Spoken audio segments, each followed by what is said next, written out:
Rob Tebbutt for Boxing News, joined by the one and only John Rawling. We're here at the O2 Arena. John, you've seen some great fights. That was right up there, wasn't it? It was amazing. Absolutely stunning.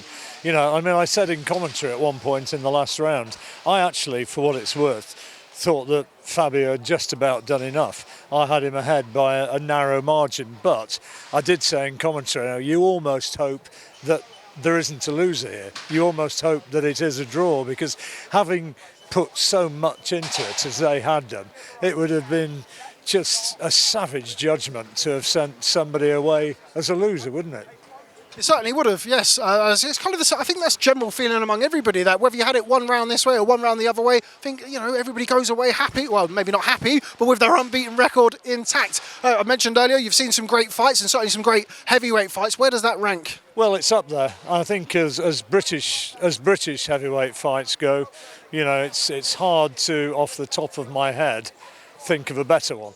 It had everything. It might not have been the sweet science. We might not have been looking at wonderful boxing skills, but for sheer endeavour, desire, will to win, I don't think really that could be topped. And that 10th round was staggering. I remember all those years ago when I was over in Las Vegas watching Evander Holyfield and Riddick Bowe face up to each other for the first round. And if you remember the 10th round, Bowe knocked him from pillar to post for the first couple of minutes. Then somehow Evander comes back in the last minute of that round and produces the most astonishing comeback and has Bowe reeling.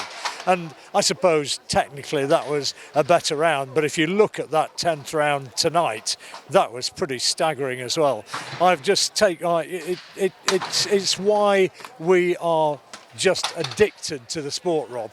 It's why when you hear the noise of this huge crowd as the fighters walk in and everything associated with it, and then the fights which were produced and the sheer majesty of what we're seeing. That's why we're addicted to boxing, and it's why I will keep on doing it and doing it and doing it as long as anybody wants me to. Well said, and hopefully a long time left yet. Does it have to be the rematch next? We've got to see that again, haven't we, John? Well, I think you've got to have a rematch at some point, but it's going to take a while before they're ready, isn't it? Fabio's got to get his nose fixed, because that's been a problem for a while now. Every fight he has, he seems to be having that happen. So that's got to be fixed properly. And it begs the question, when you watch how they were, it begs the question whether they can ever possibly be at that level again. Is that as good as it gets? Because often rematches don't quite match the intensity and the drama of the first meeting. And I just wonder whether that might be one of them, Rob. Just sticking with the heavyweights, and before I let you go, Tyson Fury and Alexander Usyk lock horns in a matter of weeks. It's creeping up on us, John. How'd you see that one playing out? you want me to annoy people, don't you? You want me to stick my neck out and say what I think. Well, I tell you what I do think. I always thought that this was a very, very difficult fight for Tyson Fury, because Usyk is a phenomenal all-round technician, and to describe him as a little man or a little ugly man, or whatever the phrase has been, and worse than that, it's doing down somebody who is a very, very good fighter.